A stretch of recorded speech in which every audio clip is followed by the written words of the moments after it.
So guys मैं घर से जा ही रहा था तो मैंने छत पे देखा, मैंने झंडा लगाया है, उस पे एक चिड़िया फंस रखी थी।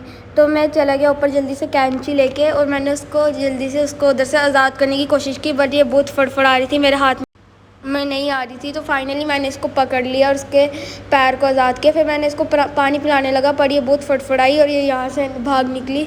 तो मैं सोचा पहले इसको पानी निकालता फिर आज़ाद करता। तो आप देख सकते हैं ये यहाँ से बाद में चली गई।